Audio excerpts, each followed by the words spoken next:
Hello বন্ধুরা, welcome to বাবিস kitchen. তো আজকে আপনাদের সাথে শেয়ার করতে যাচ্ছি একটা নর্মাল সাধারণ রেসিপি, পোস্ত। পোস্ত তো আমরা আলু পোস্ত খেয়ে থাকি, কিন্তু আজকে আমি আলুর সাথে একটু ফুলকপি দিয়ে পোস্তটা বানাবো। যেহেতু শীত চলে যাচ্ছে, সেই জন্য একটু লাস্ট ফুলকপি খেয়ে নেওয়া যাক। তো ফুলকপি আলু দিয়ে পোস্ত বানাবো। এটা আপনারা নিরামিষের দিনে করতে পারবেন। আমরা তো মঙ্গলবার শনিবার অনেকে নিরামিষ খেয়ে থাকি, তো সেই দিনগুলো আপনারা এটা বানাতে পারবেন। চলুন তাহলে দেখে নিই কী কী লাগছে। এমন কিচ্ছু লাগবে না, খুব সাধারণ কয়েকটা জিনিস দিয়েই বানানো হবে। অনেকে হয়তো জানেনও রেসিপিটা, কিন্তু যারা নতুন রাঁধুনি তাদের জন্যই রাখলাম না হয় রেসিপিটা। চলুন দেখে নিই কী কী লাগে। লাগছে ডুমো করে কাটা আলু, ফুলকপি মিডিয়াম সাইজের কেটে নিয়েছি, একটু ছোটোর ওপরেই কেটেছি। আর ফুলকপিটা একটুখানি গরম জলে ভাপিয়ে নিয়েছি, কারণ এই শীত যাওয়ার সময় বা শীত পড়ার সময় একটু ফুলকপিগুলো আমরা ভাপিয়ে নিলে ভালো হয়, তাতে তেলটাও কম লাগবে ফুলকপিটা ভাপিয়ে নিলে। আর তার সাথে লাগছে পোস্ত বাটা। এই পোস্ত বাটার মধ্যে কিচ্ছু নেই, শুধু পোস্ত আর যে যেরকম ঝাল খাবেন সেরকমভাবে কাঁচা লঙ্কা। আমি 2 থেকে 3টে কাঁচা লঙ্কা দিয়ে পোস্তটা বেটে নিয়েছি। তাহলে সামান্য এই সরঞ্জাম দিয়ে চলুন একটা নিরামিষের ফুলকপি পোস্ত বানিয়ে নিই। চলুন রেসিপিটা শুরু করি। চলুন, কড়াইতে তেল নিয়ে নিয়েছি খানিকটা, তেলটা গরম হয়ে গেছে। এবার এর মধ্যে অল্প একটু সামান্য কালো জিরে দেবো। কালো জিরে একটুখানি ফোড়ন দিয়ে নেবো। কালো জিরে ফোড়ন দিয়ে নিয়ে এবার আমরা এটার মধ্যে আলু ছেড়ে দেবো। ডুমো করে কেটে রাখা আলুগুলোকে দিয়ে দেবো, কারণ কপিটা তো একটু ভাপানো আছে, সেই জন্য আলুটা আগে আমরা ভেজে নেব। আলুটা ভেজে নেওয়ার পর আমরা কপিটা দেব, কারণ তাতে আলুটা ভাজা ভাজাও হয়ে যাবে আর খানিকটা নরমও হয়ে যাবে।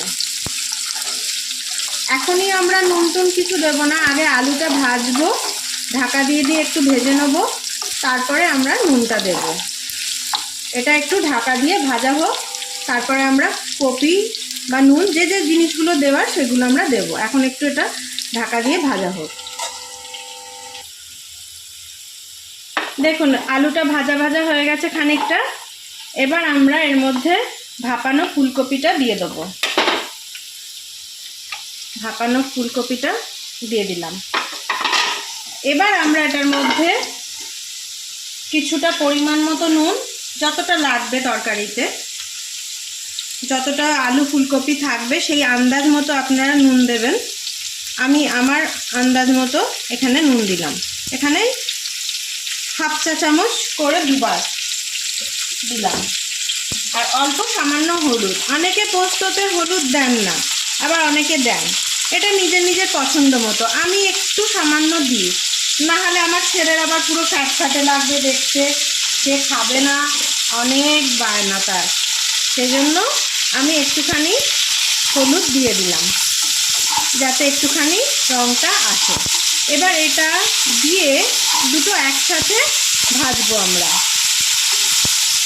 দুটো একসাথে ফুলকপি আলু দুটো একসাথে ভাজতে ভাজতে যখন নরম হয়ে যাবে, তারপর আমরা পোস্তটা যোগ করব।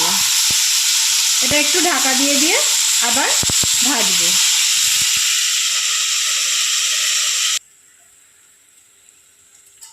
দেখুন কি সুন্দর ঢাকা দিয়ে দিয়ে সিমেতে ভাজা ভাজা হয়ে গেছে। মাঝে মধ্যে একটু মিডিয়াম ফ্লেম, মাঝে মধ্যে একটুখানি সিম করে করে আলু কপি দুটোই সুন্দর ভাজা হয়ে গেছে। এবার আমরা পোস্ত বাটাটা অ্যাড করব, যেটা কাঁচা লঙ্কা দিয়ে বেটে রেখেছিলাম।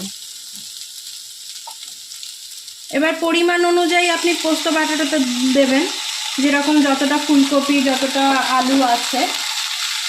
পোস্ত বাটাটা দেওয়ার পরে যে বাটিটা পোস্তটা লেগেছিল সেই বাটি ধোয়া জলও একটু দিয়ে দেবো, কারণ পোস্ত তো অনেক দামি জিনিস, ফেলা তো যাবেই না, আর একটু জলও লাগবে তরকারিটা, সেজন্য বাটি ধোয়া জলটা একটু দিয়ে দিলাম যাতে পোস্তটা ওর মধ্যে চলে গেল। এবার এটাকে নাড়িয়ে চাড়িয়ে মিশিয়ে নিয়ে একটুখানি আবার ঢাকা দিয়ে সিমে রেখে দিতে হবে।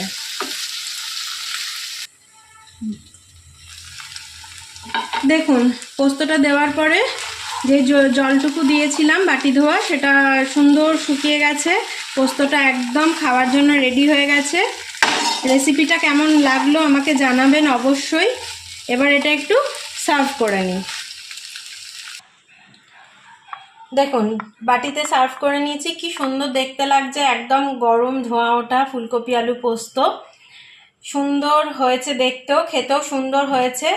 আপনারা অবশ্যই বানাবেন, বানিয়ে আমাকে জানাবেন কেমন লাগলো রেসিপিটা। কমেন্ট করবেন, শেয়ার করবেন, সাবস্ক্রাইব করবেন, আর যখন সাবস্ক্রাইব করবেন বেল আইকনটা প্রেস করে দেবেন, যাতে যখন এরকম সুন্দর সুন্দর রেসিপিগুলো দেব আপনাদের কাছে চলে যাবে। ভালো থাকবেন বন্ধুরা, টাটা।